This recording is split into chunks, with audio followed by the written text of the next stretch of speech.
ابھی جو معاملات جو پیش آئے آپ لوگوں کو وہ معلوم ہے کہ کیا کیا ہوا۔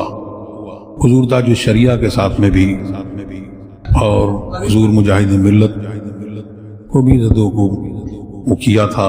ہم لوگوں کی خطا ان کی نظر میں یہ ہے کہ ہم سنی ہیں اور یہ خطا ہے کہ ہم حضور غوث اعظم رضی اللہ عنہ کے غلام ہیں۔ ان کی غلامی کا پٹا ہم نے اپنے گلے میں ڈالا۔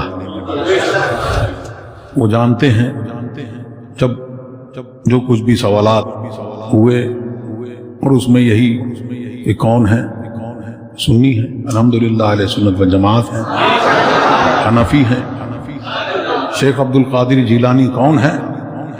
وہ اولیاء اللہ ہیں، بزرگ ہیں، صوفی ہو۔ امام احمد رضا کون ہے؟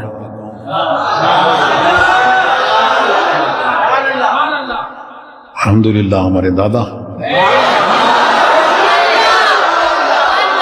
بس جیسے ہی اس نے یہ سنا بس خلاص، مطلب انویسٹیگیشن پوری ہو گئی، انٹروگیشن پورا ہو گیا۔ اس وقت اعلیٰ حضرت نے جو بد مذہبوں کا رد کیا ہے، تو اعلیٰ حضرت نے جو فرمایا کہ زندگی تو زندگی، موت کے بعد بھی ان کو جو نشتر ہیں وہ ان کو چپتے رہیں گے۔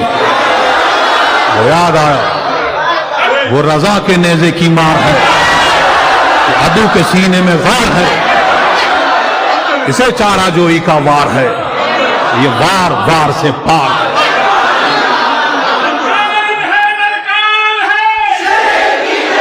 اور جو غوث اعظم کے غلام ہیں تو غوث اعظم ان کی کیسی دستگیری فرماتے ہیں۔ وہ آدمی اسپریچولی طور پر اپنے طور پر جانتا ہے کہ انہوں نے فرمایا یدی علی مریدی کا سبائے علی الارض، کہ میرا ہاتھ میرے مرید پر ایسا ہے کہ جیسے آسمان زمین پر چھایا ہوا ہے، کہ زمین کے اوپر ہو، کہیں ہو، کس جگہ ہو، ایسے ہی مصیبت میں ہو وہ تمہاری مدد کرتے ہیں، اور قبر کے اندر جاؤ گے تو وہاں بھی وہ تمہاری مدد کریں گے۔ اور انہوں نے جو فرمایا اعلیٰ حضرت نے کہ اس دستگیری کو انہوں نے کس طور پہ محسوس کیا، تو اعلیٰ حضرت نے فرمایا اسپریچولی طور پہ ہر آدمی جانتا ہے کہ وہ مدد کرتے ہیں، دستگیری فرماتے ہیں، لیکن اپنے طور پر۔ لیکن اعلیٰ حضرت نے فرمایا رضا کے سامنے کی تار کس میں؟ یہ فلک بار اس پر تیرا ذل ہے یا غوث۔ تو جو نشتر چبائے ہیں اعلیٰ حضرت نے اس پیغام کو آپ یاد رکھیے اور ہمیشہ یہ گنگناتے رہیے۔ دشمن احمد پہ شدت کیجئے، ملحدوں کی کیا مروت کیجئے، ہاں کیجئے۔